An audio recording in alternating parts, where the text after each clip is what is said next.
Qué alegría dar la bienvenida a una nueva inversión profunda. Hoy tenemos, la verdad, un documento sobre la mesa que invita muchísimo a la reflexión sobre el futuro de toda una nación. Hola, ¿qué tal?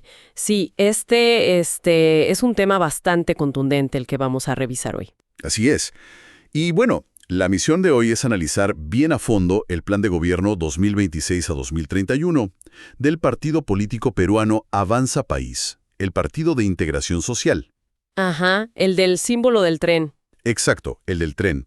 Y nuestro enfoque principal aquí va a ser desgranar exactamente cómo este documento diagnostica, o sea, cómo ve los problemas estructurales del Perú, Y, por supuesto, cuáles son las soluciones específicas que proponen. que a veces son bastante drásticas, la verdad. Bien, vamos a desglosar esto, pero antes quiero hacer una pequeña pausa para establecer una regla fundamental para nuestro espacio de hoy. Me parece perfecto. Es el momento ideal para dejar las reglas del juego súper claras para quien sintoniza este análisis. Tal cual.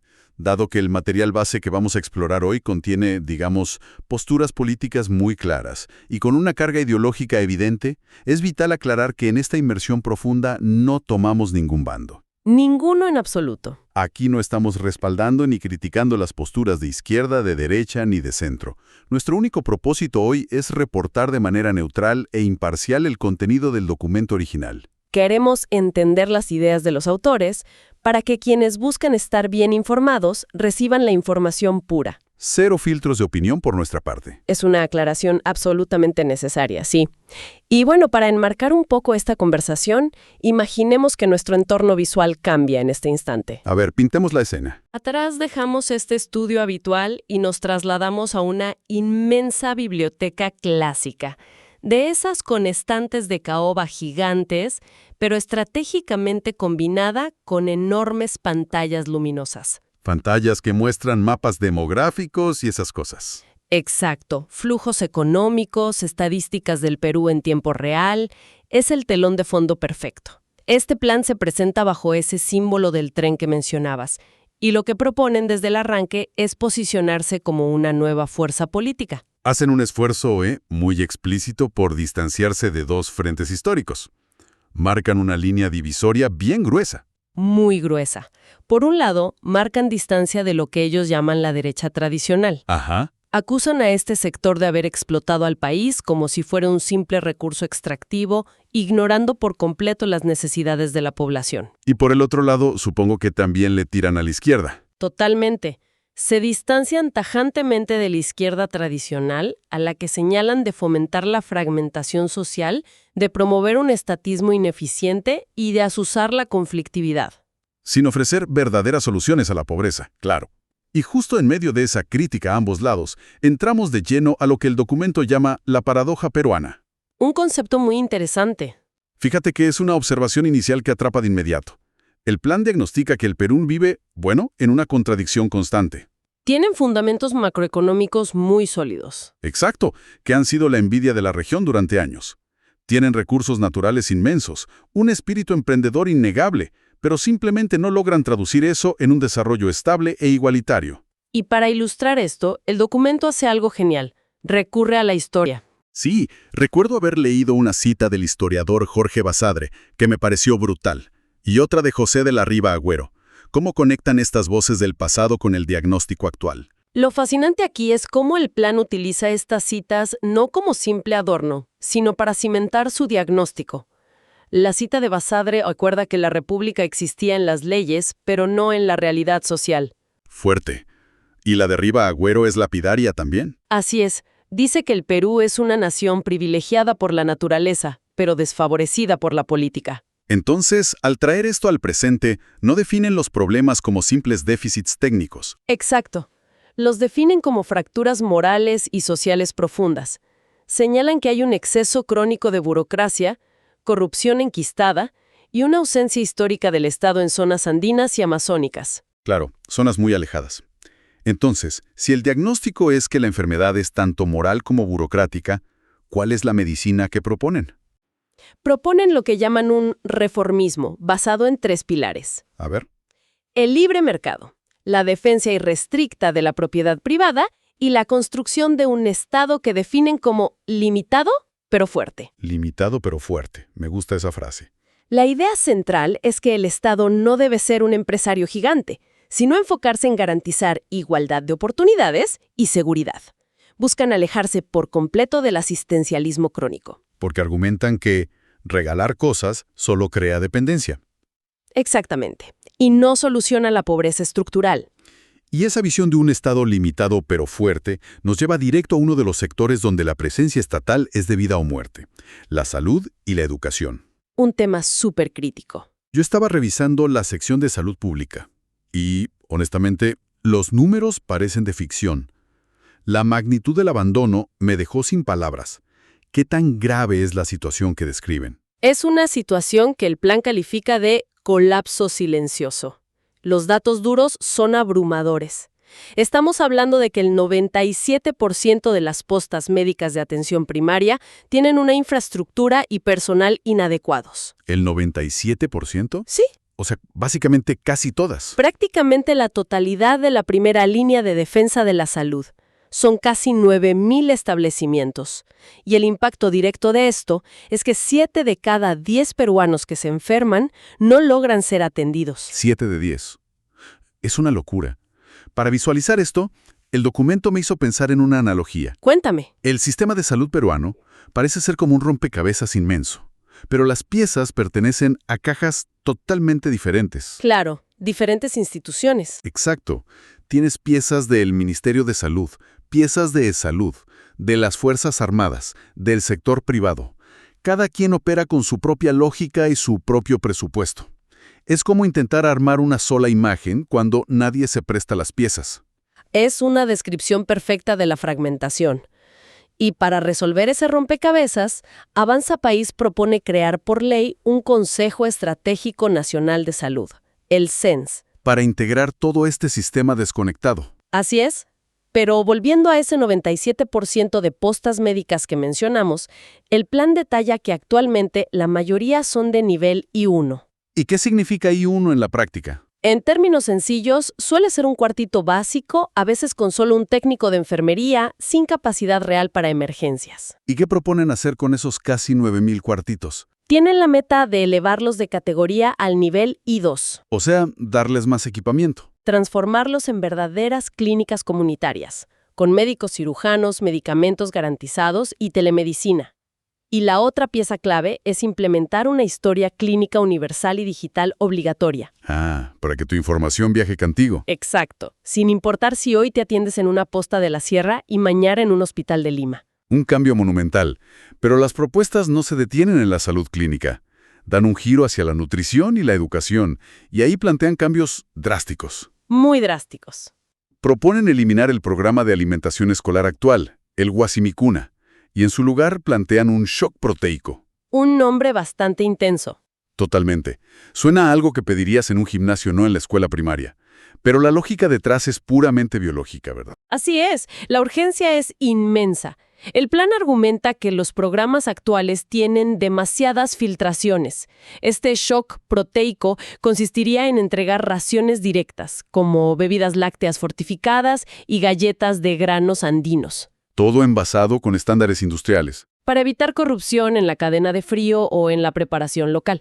Y no solo apuntan a la etapa escolar, proponen crear el programa Nueva Mamá. ¿De qué trata ese bono? Es un bono económico directo y condicional para las madres durante los primeros 4 meses de vida del bebé. Claro, los famosos primeros 1000 días del desarrollo que son vitales. Si conectamos esto con el panorama general, todo este rediseño busca un indicador muy específico. Quieren bajar la incidencia de la anemia infantil en al menos 10 puntos porcentuales. Es que el diagnóstico es irrefutable. Un niño malnutrido simplemente no puede aprender. Exacto. No importa qué tan moderna sea la escuela o si le das una tablet de última generación, si hay un déficit biológico, el sistema fracasa. Aquí es donde se pone realmente interesante. Porque si un niño no come, no aprende. Y si crece sin oportunidades, el tejido social se rompe. Y eso nos lleva directamente a la calle. A la seguridad ciudadana. Sí, al clamor popular más grande en Perú hoy en día. Leyendo el diagnóstico sobre la inseguridad, el panorama es crudo. ¿Qué tan desprotegidas están realmente las calles según el plan? El déficit policial enciende todas las alarmas. Por dar un ejemplo, señalan que Lima apenas cuenta con un policía por cada 500 habitantes. Muy por debajo del estándar de la ONU. Abismalmente por debajo. A esto le suman una carencia de inteligencia operativa y un sistema penitenciario totalmente hacinado y disfuncional. Frente a ese nivel de desprotección, vi que proponen incorporar 60,000 nuevos efectivos policiales. Sí, es un número masivo. Pero lo que realmente me detuvo en seco fue su plan para las cárceles. Tienen una categorización que parece de película. ¿Cómo planean reorganizar eso? Apuntan a una política de mano dura muy estructurada. Quieren segmentar a la población carcelaria. Primero, construir 10 nuevos penales de 600 plazas para delitos menores. Y leí que con régimen obligatorio de trabajo. Exacto. El recluso tiene que producir. También proyectan 5 centros modernos de readaptación juvenil. Hasta ahí suena a una ampliación necesaria.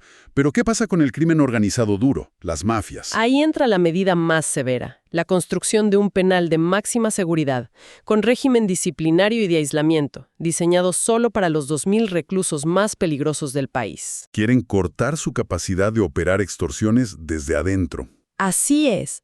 Sin embargo, enfatizan que construir cárceles no sirve si la autoridad está corrompida. La verdadera clave es reorganizar la Policía Nacional y erradicar a los malos elementos. Quieren limpiar la casa. Todo persigue una métrica clara: elevar la confianza ciudadana en la policía a más del 65%. Ese enfoque en la confianza es vital, porque sin seguridad no hay inversión. Y eso nos lleva al motor del país, la economía.